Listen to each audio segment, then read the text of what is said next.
আমার হাসপাতালে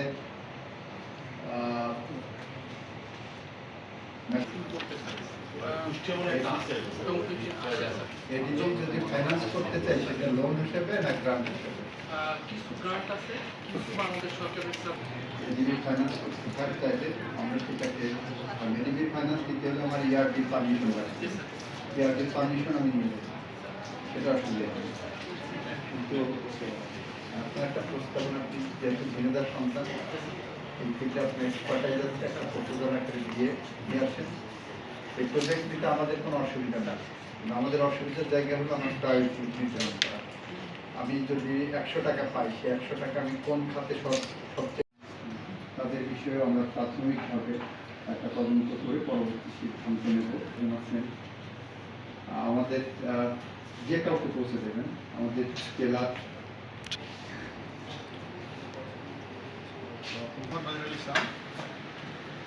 জেনারেল হসপিটালে ঝিনাইদহ হতে আমি অর্থোপেডিক সার্জারি কনসালটেন্ট হিসেবে। স্যার, আমরা এখানে কাজ করছি বেশ কিছুদিন হয়ে গেল এবং আমাদের 250 শয্যায় উন্নীত হয়েছে, অনেকদিনই হয়ে গেছে, বেশ কোভিডের পর থেকেই।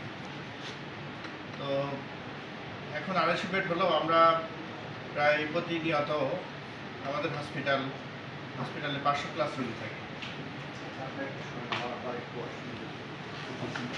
পোস্ট আছে, সেগুলো তো অনেকটাই ফাঁকা। ডাক্তারদের পোস্ট আছে প্রায় 88, সেখানে মাত্র 42 জন আছে। তো এমনিতে 250 বেডের ম্যান পাওয়ারও নাই।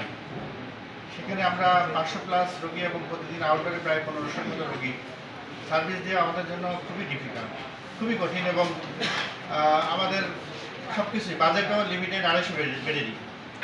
সেখানে আসলে এই জনবল দিয়ে, এই ইকুইপমেন্ট ফ্যাসিলিটিস দিয়ে এবং এই বাজেট দিয়ে মানুষকে খুশি করা আমাদের জন্য আসলে খুব কঠিন।